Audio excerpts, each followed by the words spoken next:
Hello বন্ধুরা, আজকে আমি বানাবো ট্যাংরা মাছের ঝাল বা ট্যাংরা মাছের চচ্চড়ি।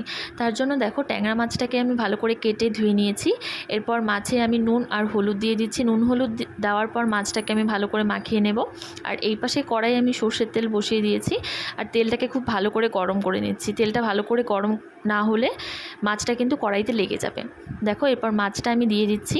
তারপর মাছটাকে ভালো করে লাল লাল করে ভেজে নেব। আর চচ্চড়িটা আমি করছি আলু, বেগুন আর ডাঁটা দিয়ে।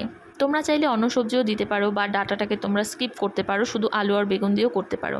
আর এখানে দেখো, একটা আমি গোটা পেঁয়াজ কুচি কুচি করে কেটে নিয়েছি। আর মাছ ভাজার তেলেই আমি আরেকটু সর্ষের তেল দিয়ে দিয়েছি। তারপর আমি পেঁয়াজটা দিয়ে দিচ্ছি।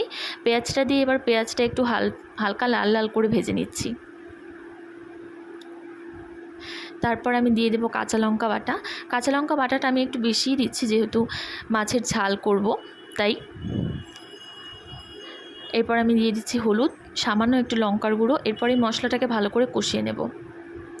2-3 মিনিট ধরে মশলাটা আমি কষিয়ে নিয়েছি। এরপর মশলাটা আমার খুব ভালো করে কষানো হয়ে গেছে। এরপর আমি সবজিটা দিয়ে দেব। দেখো, সবজিটা দিয়ে দিচ্ছি। সবজিটা দেওয়ার পর এর মধ্যে আমি নুন দিয়ে দিচ্ছি। তারপর সবজিটাকেও ভালো করে কষিয়ে নেব। সবজিটা কষানো হয়ে গেলে এরপর আমি এর মধ্যে দিয়ে দেব জল। তারপর যেই মাছটা ভেজে রেখে দিয়েছিলাম সেই মাছটা দিয়ে দেব। আর মাছটা দেওয়ার পর আমি এটাকে কিছুক্ষণ ঢাকা দিয়ে রেখে দেব।